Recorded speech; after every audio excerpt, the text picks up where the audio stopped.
জামালপুরে বাড়িতে পৌঁছেছে যুক্তরাষ্ট্রে নিহত শিক্ষার্থী লিমনের মরদেহ। সন্ধ্যায় জানাজা শেষে দাফন। বিকেল 3:15টার দিকে লিমনের লাশবাহী অ্যাম্বুলেন্স মাদারগঞ্জের লালডোবায় তার পৈতৃক বাড়িতে পৌঁছায়। এ সময় কান্নায় ভেঙে পড়েন স্বজন ও প্রতিবেশীরা। বাদ মাগরিব জানাজা শেষে পারিবারিক কবরস্থানে দাফন করা হবে জামিল আহমেদ লিমনকে। এর আগে সকাল 8টায় যুক্তরাষ্ট্র থেকে ঢাকায় পৌঁছায় লিমনের মরদেহ। গত 16 এপ্রিল যুক্তরাষ্ট্রের ফ্লোরিডা বিশ্ববিদ্যালয় থেকে নিখোঁজ হয় জামিল আহমেদ লিমন ও নাহিদা সুলতানা বৃষ্টি। 24 এপ্রিল উদ্ধার করা হয় লিমনের মরদেহ।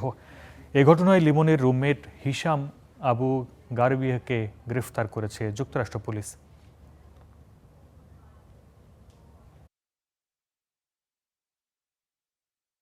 বৃষ্টিও আমার মেয়ে, লিমনও আমার ছেলে, দুইটাই আমার সন্তান মনে করেই বলতেছি। ওরা যে উচ্চ শিক্ষা নিতে গিয়ে আজ তাদেরকে এইভাবে মরতে হইল, এটা কখনো আশা তো কেউই করে না। যে পিশাচের হাতে এই ঘটনা ঘটছে, সে পিশাচের যেন সর্বোচ্চ শাস্তি হয়। লিমনের মরদেহ দাফন ও জানাজা সম্পর্কে সবশেষ জানতে জামালপুর থেকে যোগ দিচ্ছেন আমাদের সহকর্মী আলমগীর হোসেন। আলমগীর, লিমনের জানাজা ও দাফনের প্রস্তুতি সম্পর্কে জানাবেন। পরিবারের কারোর সঙ্গে কথা হয়েছে কিনা, তারা কি বলছেন, বিস্তারিত বলবেন।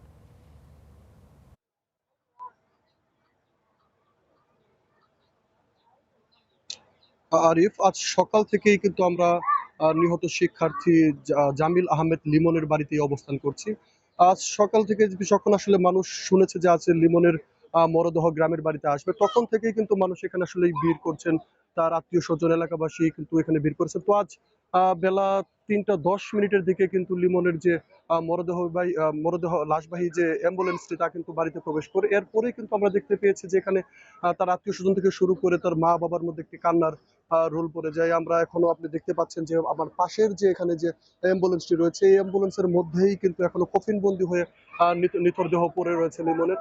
তো আমরা পরিবার সূত্রে যে বিষয়টি জানতে পেরেছি যে আজ বাদ মাগরিব পাশের যে নলডোবা সরকারি প্রাথমিক বিদ্যালয় মাঠে তার জানাজা অনুষ্ঠিত হবে। আর সেই জানাজা শেষে কিন্তু তাদের যে পারিবারিক কবরস্থান রয়েছে, পারিবারিক কবরস্থানে কিন্তু লিমনের দাফন সম্পন্ন হবে বলে আমাদেরকে জানানো হয়েছে। তো আমরা আরেকটি বিষয় লক্ষ্য করেছি যে এখানে বিশেষ করে এলাকাবাসী এখনো পর্যন্ত বিভিন্ন মানুষ চারদিক থেকে কিন্তু এখনো ছুটে আসছেন এবং লিমনের যে লাশবাহী গাড়ির দিকে কিন্তু তারা অধীর আগ্রহে তাকিয়ে রয়েছেন, সেই কফিনের দিকে তাকিয়ে রয়েছেন।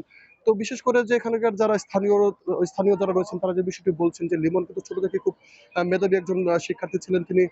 তিনি খুলনা বিশ্ববিদ্যালয় থেকে স্নাতক সম্পন্ন করে উচ্চতর শিক্ষার জন্য কিন্তু আমেরিকার যে ফ্লোরিডায় তিনি পিএইচডি ডিগ্রি অর্জনের জন্য গিয়েছিলেন। তো সেখানে গিয়ে এরকম একটি নিষ্ঠুর একটি হত্যাকাণ্ডের শিকার হয়ে তিনি তার নিথর দেহ এভাবে বাড়িতে ফিরে এসেছে, তা কিন্তু আসলে এলাকাবাসী কোনোভাবে মেনে নিতে পারছেন না। তো এলাকাবাসী এবং তার পরিবারের চাওয়া কিন্তু একটি, যেন এমন পরিণতি, লিমনের মতো পরিণতি আর যেন কারো না হয়, সে বিষয়টি দৃষ্টি করেছেন। পাশাপাশি তার যে ঘাতক, তার যে রুমমেট আবু হিসামে, তার সর্বোচ্চ শাস্তি অর্থাৎ মৃত্যুদণ্ডের দাবি কিন্তু তারা এখান থেকে জানিয়েছেন। আরিফ। ধন্যবাদ আলমগীর।